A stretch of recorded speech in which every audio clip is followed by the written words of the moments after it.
So it is Pasta Sunday, and I was torn between Alfredo sauce and tomato sauce, and since I have writer's block, I thought, you know what, just go ahead and cook everything. So I'm cooking both of them. As you can see, I'm actually sweating. Which is extra crazy because it's just me. But believe it or not, pasta and sauces do freeze really well. It makes for an easy meal later. And yeah, my freezer, I actually had to clean out my freezer. I was cooking so much this weekend. I wish when I got writer's block, I wanted to clean. That would be amazing. If I had a robot vacuum. I heard Hemingway had one, and that's what cured his writer's block, and he was able to go on and write Old Man in the Sea. I will lie for you, robot vacuum company. I will lie. I don't care. I have no qualms about that. But I have dealt with writer's block in the past forever, but it comes in two different forms for me. Everybody's different. For me, it's either a lack of inspiration, which is really the easiest. I just go for a walk and poof, something occurs to me. And then there's when I have an idea and I just don't really know what I want to do with it. And that is worse because once you have like an idea, almost nothing gets around this idea. You can't just even move on to a new idea because having had inspiration as a shortage of inspiration in the past, you don't want to give up any idea. So, but the cure really is just, I don't know, you have to keep writing. I don't have a cure. I know a lot of, different people say, oh, this will do it and this, but you just have to kind of power through it. Keep writing. Even if you don't like what you're coming up with, just keep writing and you'll get back to it.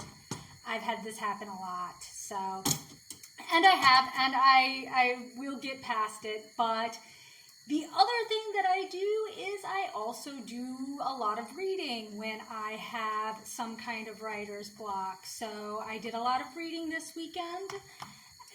And I read, I don't know, nothing too crazy, but different books that I hadn't read in a while. I think that's also a good idea. Instead of immersing myself in a book I hadn't read before, I like to reread stuff that I've read in the past. I'm a big rereader.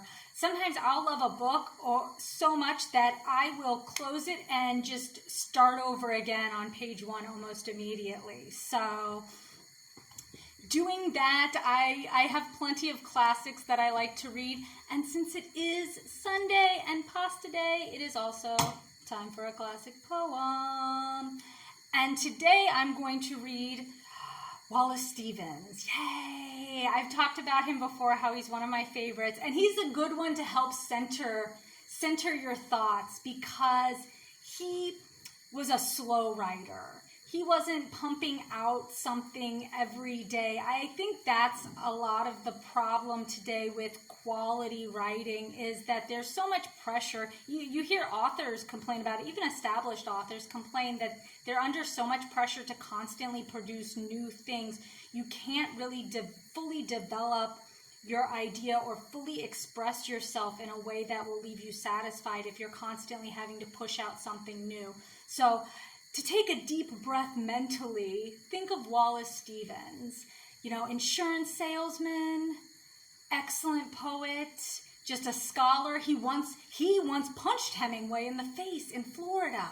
I know, and that one's true. The robot vacuum thing, yeah, I made that up. But he actually punched Hemingway. So he led a full life. And his poems are some of my favorite. They're classics. I'm not the only one because the poem I'm going to read for you, I have to stir at the same time. The poem I'm going to read is The Emperor of Ice Cream, which was also featured at the beginning of Stephen King's novel, Needful Things. I think that was like my first exposure actually to Wallace Stevens was a long time ago reading Needful Things. Because although he is well regarded in poetry circles and literary circles, he's not really a, everyday popular writer, but he should be, I think. So this is The Emperor of Ice Cream. Call the rollers of big cigars, the muscular one, and bid him whip, in kitchen cups, concupiscent curds, Let the wenches dawdle in such dress as they are used to wear, and let the boys bring flowers in last month's newspapers.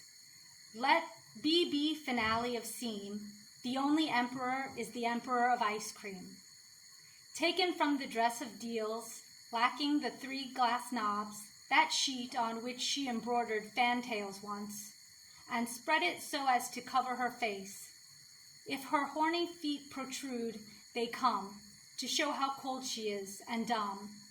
Let the lamp affix its beam, the only emperor is the emperor of ice cream.